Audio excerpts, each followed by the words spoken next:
You think you are the author of your choices, but you are already being written.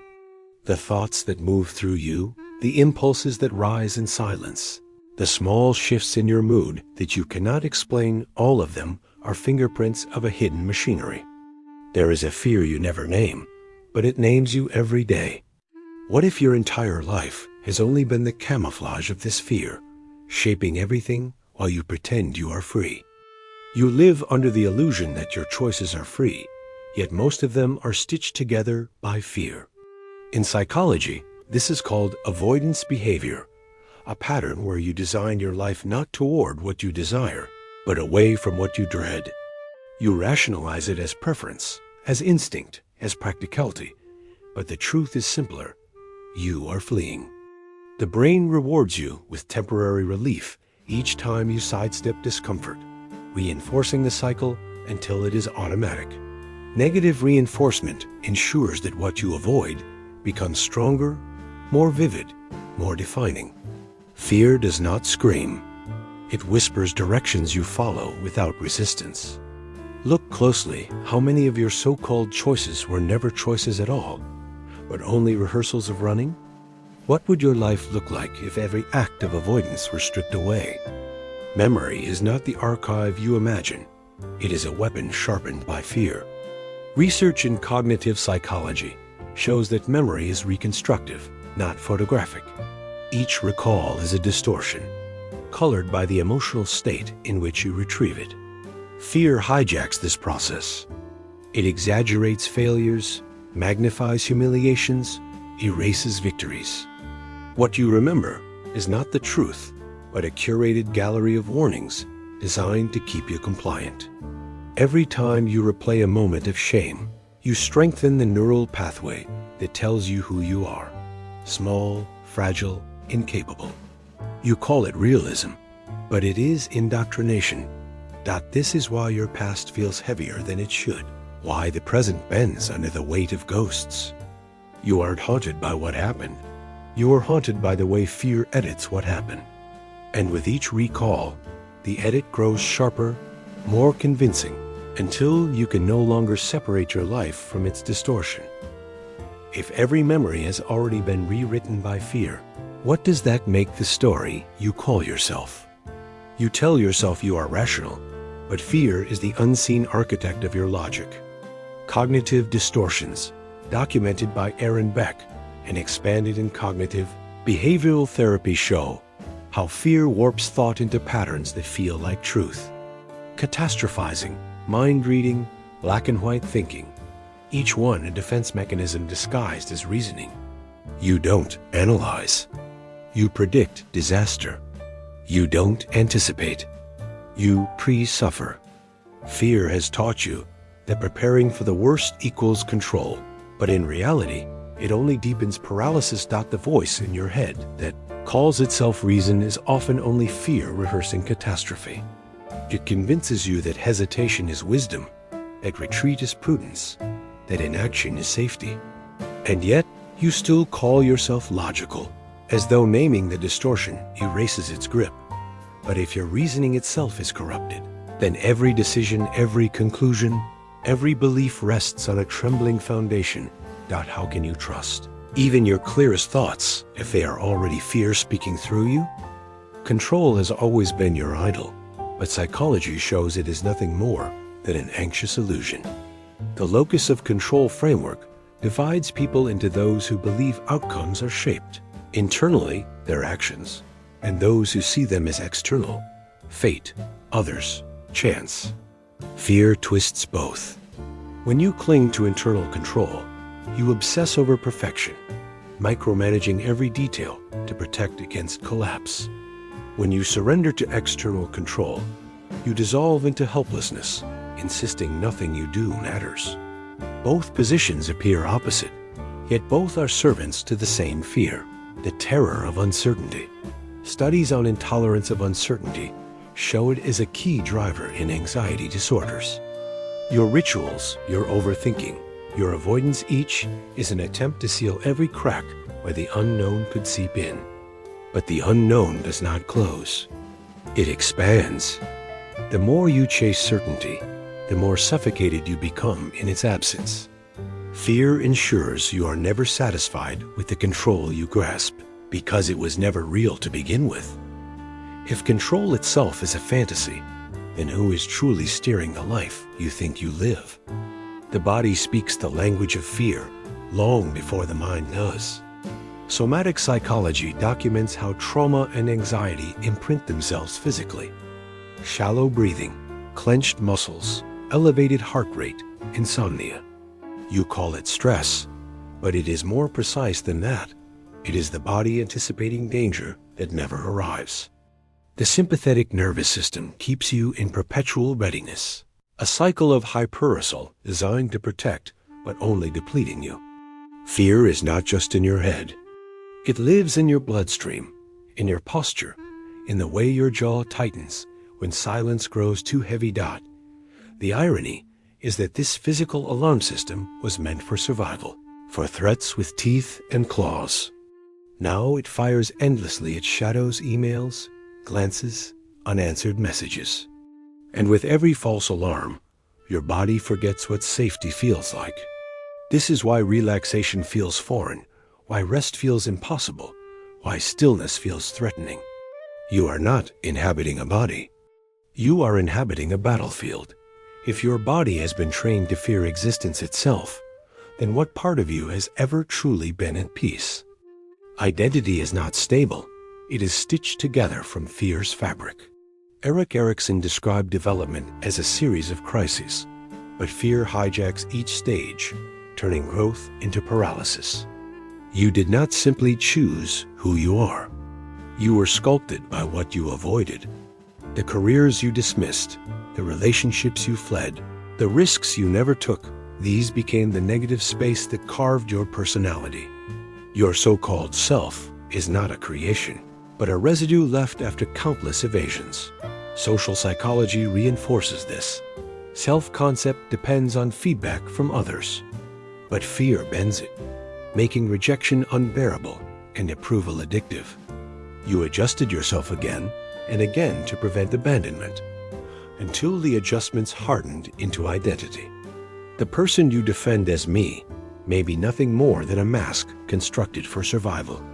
And masks, once worn too long, fuse with the skin beneath. So when you say, "This is who I am," are you speaking as yourself, or only as the sum of your lifelong avoidance? Habits, those quiet repetitions you mistake for discipline, are often nothing more than fear crystallized into routine. Behavioral psychology teaches that habits form through reinforcement loops. Cue, behavior, reward. Yet fear has hijacked this circuitry. Your rituals of checking, scrolling, over-preparing, rehearsing, these are not neutral habits, but defensive maneuvers against imagined collapse. You think they grant stability, but in reality, they are cages you build around yourself brick by brick. Charles Duhigg calls habits the invisible architecture of daily life. But when fear writes the blueprint, the architecture becomes a labyrinth. Each small act of avoidance, repeated daily, solidifies into structure, until you no longer question why you do it. You only obey. Habits protect you from anxiety in the short term, but in the long term, they erode freedom, leaving you to serve patterns you cannot explain. When every routine is secretly fear wearing the mask of normalcy, then how much of your daily life is truly chosen, and how much is only performed obedience? Relationships are not immune. They are built on the scaffolding of fear as much as affection. Attachment theory shows how early bonds shape the way you connect: secure, anxious, avoidant, disorganized. But fear distorts all of them. The anxious cling to avoid abandonment, mistaking desperation for intimacy. The avoidant withdraw to prevent rejection, mistaking detachment for strength. Even the secure are not untouched. Fear quietly trains them to keep roles, to avoid ruptures, to prioritize stability over authenticity. You tell yourself you love, but often you only bargain with fear. Don't leave me, and I'll be what you want. Don't get too close, and I'll keep my distance. Don't disrupt the balance, and I'll silence my truth. In this way, fear scripts the dialogues of intimacy long before words are spoken. And so, every embrace, every silence, every fight, was it really love? Or was it just fear negotiating with itself through another body? Work is often praised as purpose, but under fear's hand, it mutates into compulsion. Industrial psychology names it workaholism, not dedication, but avoidance dressed in productivity. You bury yourself in tasks, not because they fulfill you, but because silence feels unbearable. The office, the deadlines, the endless projects give you the illusion of meaning while shielding you from the terror of stillness. Fear knows this. It rewards you with exhaustion that feels like achievement. Burnout research shows the cycle clearly. Chronic stress leads to emotional depletion, cynicism, and reduced efficacy. Yet people rarely stop. They press harder, terrified of what would surface if they slowed down. Work becomes a narcotic, a distraction that looks respectable. But behind the polished mask of ambition is only fear of emptiness, fear of worthlessness, fear of the moment when no task remains. If your work is less about building and more about fleeing, then what collapses the moment you finally stop moving? Perfectionism is fear's most elegant disguise. Clinical psychology describes it as a maladaptive trait, born from the belief that flawless performance will protect you from judgment, rejection, and failure. But perfection is unattainable. The pursuit only multiplies shame. Each time you fall short, you confirm the very fear you are trying to silence. It is a closed loop. Fear demands perfection. Failure proves the fear correct, and the cycle tightens until you can no longer tell whether you are working toward something or only running from imperfection. Research shows perfectionism correlates strongly with anxiety, depression, eating disorders, even suicidal ideation. The ideal becomes a whip, lashing you into endless revisions of yourself, your work, your life. You convince yourself you are striving, but you are only erasing, sanding yourself down until nothing dangerous, nothing real, nothing human remains. If perfection is only fear pretending to be ambition, then what would be left of you if you stopped performing for its approval? Procrastination is often mislabeled as laziness, but psychology names it more precisely: task avoidance rooted in fear. You delay not because you do not care, but because caring too much paralyzes you. Temporal motivation theory explains how fear of failure outweighs the perceived reward of finishing. So you wait, convincing yourself you will act later. Yet later never arrives, and the unfinished task swells into proof of inadequacy. This cycle feeds itself. Each delay intensifies shame, and shame deepens avoidance. Neuroscience reveals how the amygdala lights up during procrastination, as though the task itself were a predator. You aren't putting it off, you're fleeing. And the more you flee, the more every task begins to resemble a threat. So ask yourself, when even the smallest obligation becomes unbearable under fear's gaze, how long before every action in your life dissolves into paralysis?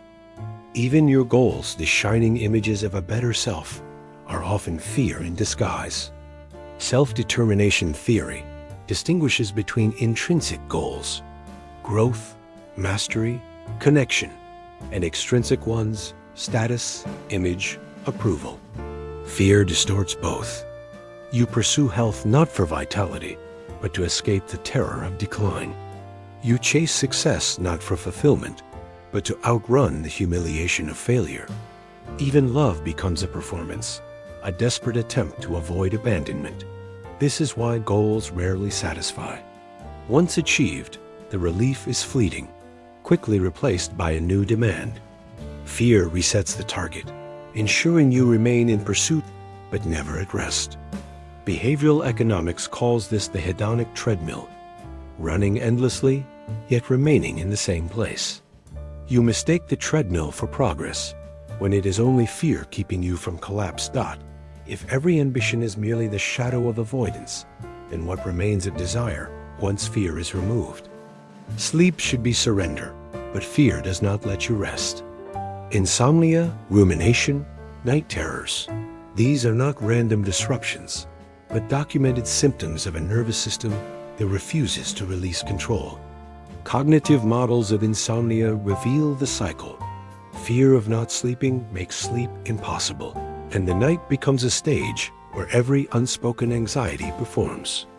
Your body lies still, but your mind rehearses every failure, every rejection, every catastrophe. You do not sleep. You endure. Research shows chronic sleep deprivation warps memory, distorts mood, and heightens amygdala reactivity, making you even more sensitive to fear the next day. Exhaustion becomes both the symptom and the weapon. You wake weakened, more vulnerable, less able to resist. Fear is efficient. It colonizes your nights to ensure it owns your days. When even your dreams have been taken hostage, where could you possibly go to escape? Fear reshapes the very perception of time. Psychology calls it time distortion. Under anxiety, minutes stretch into hours, and the future feels like an endless corridor of threat. You think you're living in the present, but fear constantly drags you forward into imagined catastrophes or backward into rehearsed failures. The moment you inhabit is never the one unfolding. It is always the one contaminated by what might happen or what already did. Mindfulness research says that presence reduces fear, but here is the paradox. The more you try to be present, the more fear intrudes to remind you of its grip. The ticking clock becomes unbearable, silence oppressive, waiting intolerable. Time stops being a neutral flow and becomes a prison, each second a reminder of your inability to escape yourself. If fear owns both your past and your future, then how much of the present has ever truly belonged to you? Fear is not only internal, it is contagious. Social psychology documents emotional contagion, the unconscious transmission of affect from one person to another. You feel anxious not just because of your own thoughts, but because fear radiates through tone, posture, micro-expressions. Families absorb it, workplaces amplify it, societies weaponize it. The collective nervous system hums with dread, and you mistake it for your own heartbeat. Mass media exploits this contagion. Headlines, alerts, endless streams of crisis ensure your amygdala never rests. Fear sells, fear organizes, fear controls. You scroll, thinking you are staying informed, but in reality, you are participating in a ritual of collective panic.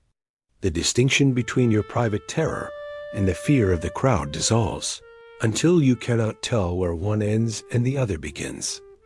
If fear can spread from body to body like a virus, then how much of what you feel has ever been truly yours? Addiction is fear's perfect trap pleasure, as camouflage for avoidance. Neuroscience explains it through the dopamine cycle, a surge of reward followed by depletion, driving you back for more. But beneath the chemistry lies fear. Substances, screens, sex, shopping each offers temporary escape from the unbearable self. For a moment, the noise quiets, but the silence is rented, and when it expires, the fear has grown larger. Psychology names this self-medication, the attempt to numb distress rather than resolve it. Yet every act of numbing strengthens the fear's authority. What begins as relief mutates into dependency, until you no longer use to feel good, but only to avoid collapse. Addiction is not indulgence. It is fear outsourcing its work to chemicals and rituals, binding you more tightly with every repetition. If what soothes you is the same thing that enslaves you, then what will remain when even escape becomes another prison? Even morality, the values you cling to as evidence of integrity, often conceals fear's fingerprints. Social psychology demonstrates how conformity shapes ethical behavior. People obey norms, not convictions, terrified of exclusion. Your principles are frequently nothing more than survival strategies, defenses against rejection. You call it virtue, but beneath it is fear of punishment, Fear of abandonment. Fear of being unmasked as unworthy. Moral injury research reveals another distortion. When you betray your own standards, the shame corrodes you, not because of cosmic justice, but because fear weaponizes guilt into self-punishment. What you call conscience is often fear's echo chamber, a system designed to keep you compliant by convincing you that deviation equals annihilation. So, when you declare something right or wrong, are you speaking from conviction or only from the ancient, trembling instinct to keep yourself safe from exile? Fear erodes language itself.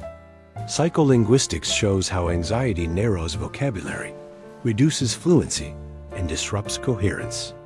Under threat, your speech shrinks into cliches and half-formed phrases because the prefrontal cortex, the center of complex expression, goes dark while the amygdala surges. You believe you are speaking clearly, but you are only stammering through fear's filter. Even the words you choose, should, can't, never, always, are linguistic fingerprints of dread, rigid terms that close off possibility. Over time, this distortion shapes identity. If language is the house of the self, then fear is the architect rewriting its walls. You edit thoughts before they can form, silencing dissent inside your own head. Conversations become performances, designed not for truth, but for protection. The words you don't speak are louder than the ones you do. If fear governs even the language through which you understand reality, then what uncorrupted thought have you ever truly had? Silence should be neutral, but fear weaponizes it. Environmental psychology notes that stillness, rather than calming, often amplifies distress for the anxious mind. In the absence of noise, your inner monologue grows louder, unchecked.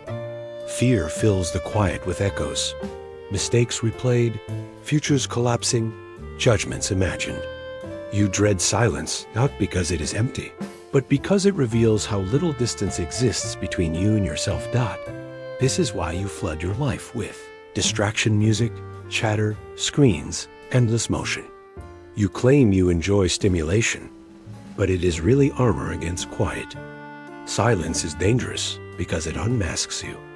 It shows the machinery of fear without distortion, without camouflage. And you cannot bear to face what has always been hiding there. If you cannot survive your own silence, then what are you running from every time the world goes still?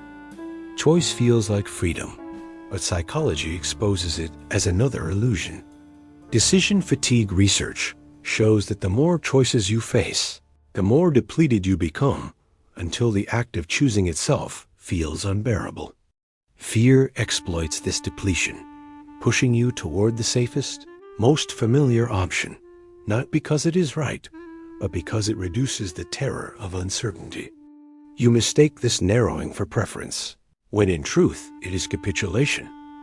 Behavioral economics names it loss aversion, a tendency to fear loss more than you value gain. This is why you cling to the mediocre job, the hollow relationship, the suffocating habit. You are not choosing what you want. You are avoiding what you fear losing. Choice becomes camouflage, a stage where freedom performs while fear directs the script. If every choice is already determined by what you fear losing, then when have you ever truly chosen at all? Even the self-improvement you chase is fear in disguise. Positive psychology sells growth, resilience, and happiness, but underneath, most efforts to better yourself are driven by the terror of being inadequate. You don't meditate because you love stillness. You meditate because you fear chaos. You don't seek success because you desire expansion. You seek it because you fear being invisible. Self-help becomes a cycle. Each book, each routine, each strategy whispers the same accusation: you are not enough. And if you stop striving, you will collapse into nothing. This is the paradox researchers call the progress trap. The harder you work to improve, the more acutely you feel your insufficiency. Fear ensures the bar always rises. You never arrive. You only orbit, endlessly rehearsing failure dressed as progress. What you call growth may be nothing more than a sophisticated form of running. If even your search for freedom is choreographed by fear, then what possibility of escape has ever truly existed? Fear has even colonized your attention.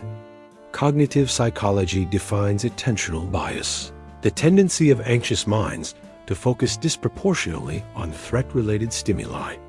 Your eyes scan rooms for disapproval. Your ears catch tones of rejection. Your thoughts orbit worst-case scenarios. You think you are observing reality, but you are only attending to its dangers. The rest, the neutral, the safe, the gentle, dissolves into blindness. This bias reshapes the world itself. Each glance, each fixation, becomes proof of a hostile environment. Neuroscience shows that repeated focus strengthens neural pathways. The more you attend to fear, the more fear becomes all you can see. You aren't perceiving reality. You are perceiving a version of reality, curated by fear's algorithms. A hallucination indistinguishable from truth. If your attention itself is hijacked, then how much of the world around you have you never actually seen? Fear reshapes the inner voice you call you.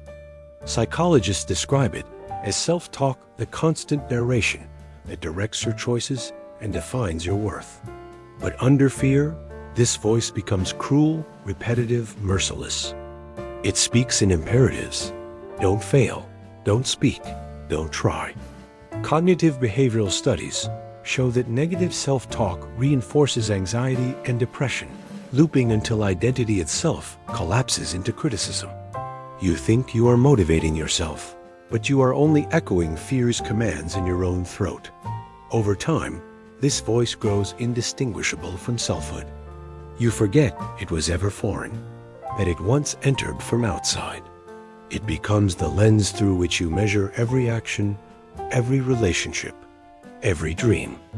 And when it whispers destruction, you call it honesty. If the voice guiding your life is only fear masquerading as self, then whose life have you actually been living? Even freedom, the ideal you secretly worship, is another cage built by fear. Existential psychology reveals the paradox. When faced with unlimited possibility, the mind recoils, overwhelmed by the terror of choice. Sartre called it anguish, the dizziness of realizing you are responsible for everything you might become. Fear steps in to soothe you, convincing you to accept limitations, routines, roles. You trade infinity for predictability, calling it stability, when in truth it is surrender. Studies on choice overload confirm this. Too many options lead not to liberation, but paralysis. You do not embrace freedom, you retreat from it, shackling yourself to the narrow corridor fear allows. And so the freedom you crave is the very thing you cannot bear, because real freedom contains the possibility of collapse. If even freedom terrifies you into chains, then what hope is there of ever escaping fear's design? Fear rewrites even your memories of safety. Trauma research describes hypervigilance. The nervous system learns to anticipate danger even in neutral spaces. A quiet room becomes suspicious. A kind word feels loaded. A moment of calm triggers dread, because calm never lasted before. You do not experience peace, you wait for its betrayal. The past replays not as sequence, but as warning, every echo preparing you for the next wound. Neuroscience shows that traumatic memories imprint differently, stored not as stories, but as sensations: tightness in the chest, quickening breath, a flash of heat. These fragments infiltrate the present, convincing you that the danger never ended. You are not remembering. You are reliving. And fear ensures the line between past and present dissolves. If even safety itself mutates into a threat, then what corner of existence could ever remain untouched? Fear colonizes the body's smallest signals, turning sensation into prophecy. Health psychology calls it somatic amplification, the tendency to interpret ordinary bodily cues as catastrophic. A flutter in the chest becomes a heart attack. A moment of dizziness becomes terminal illness. You are not listening to your body, you are misinterpreting it through fear's distorted lens. Each symptom multiplies, not because of disease, but because attention itself magnifies sensation. Medical anxiety research shows this cycle clearly. Fear heightens focus on the body. Focus intensifies sensation. Sensation deepens fear. You become both the observer and the accused, trapped in endless surveillance. Doctors reassure you. Tests come back clean, but the doubt never dissolves. Fear always whispers, "What if they missed something?" If you cannot trust even your own body's signals, then where could you possibly locate truth? Fear corrodes decision-making until it becomes indecision. Cognitive psychology describes analysis paralysis. The mind loops endlessly through options, terrified of regret. You call it being careful, but really it is the refusal to commit, because any choice might confirm your inadequacy. Each moment of hesitation deepens the fear, reinforcing the belief that you cannot be trusted with your own life. Behavioral science shows that indecision often masks perfectionism and loss, aversion both rooted in fear. The longer you delay, the more unbearable the weight of choosing becomes, until avoidance feels safer than action. But inaction is itself a decision, one made in fear's name. And over years, the accumulation of these non-choices hardens into a life UNLIV. D. If even your silence is already a decision dictated by fear, then what part of your existence has not been chosen for you? Fear distorts the mirror you face each day. Body image research reveals how perception diverges from reality. Those with high anxiety or disordered eating consistently misjudge their size, shape, or appearance. What you see reflected is not your body, but your fear projected onto it. A flaw magnified, a curve distorted, a feature exaggerated until it consumes the whole image. You are not looking at yourself. You are looking at fear wearing your skin.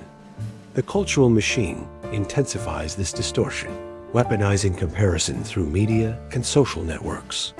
The standard shifts faster than you can adapt, ensuring you remain trapped in perpetual dissatisfaction. Fear whispers that you are unworthy as you are, and so you mutilate yourself through diets, workouts, filters, surgeries, all in pursuit of an image that dissolves the moment you approach it. If even your own reflection has been rewritten by fear, then what would you recognize if the distortion were stripped away? Fear thrives most where silence is imposed within secrets. Psychoanalytic theory describes repression, the burial of unacceptable thoughts and memories beneath consciousness. But what is buried does not disappear. It leaks through symptoms, dreams, slips of the tongue. Repression is not protection, it is incubation. The longer fear remains hidden, the more it mutates, influencing choices you never connect to its origin. Family system psychology shows how secrets metastasize across generations. What one refuses to name, another reenacts unconsciously. Addictions, betrayals, patterns of abandonment. Fear is not merely personal. It is inherited, carried in behaviors, in silences, in the stories left untold. You think your struggles are yours alone, but often you are living out the unfinished terrors of others. If fear can outlive the one who first carried it, then how much of your life belongs to you, and how much is the echo of someone else's silence? Fear is the author of repetition. Freud called it the repetition compulsion, the drive to reenact old wounds in new forms, as if reliving them might finally yield mastery. But mastery never arrives. You choose partners who wound you like the first, jobs that echo past humiliations, habits that recreate familiar pain. Each cycle feels accidental, yet psychology shows it is patterned fear, dragging you back into the same labyrinth under the illusion of choice. Trauma research confirms this compulsion. The nervous system craves the familiar, even when the familiar destroys you. Safety is irrelevant. Predictability is everything. And so you orbit the same failures, each time believing it will end differently, each time proving fear right. The circle tightens until life itself feels like a loop, a sentence carried out in advance. If your future is only a rehearsal of your past, then what possibility was ever real to begin with? You have been circling a truth you do not want to face. Fear has never been your passenger. It has been your driver. Psychology gives it many names: avoidance, distortion, bias, trauma, compulsion. But these are only fragments of the same architecture. Fear is not an intruder in your life. It is your life. Every choice, every memory, every desire has been filtered through its machinery. What you thought was growth was escape. What you called love was negotiation. What you named freedom was surrender. And now you stand here, stripped of illusions, asking what remains once fear is revealed.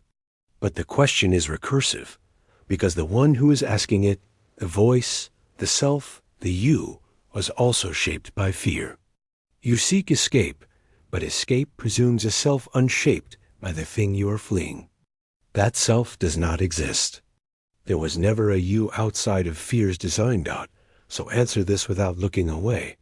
If fear is not just part of you, but the entire architecture of you, then what collapses when you finally see there is nothing left to escape?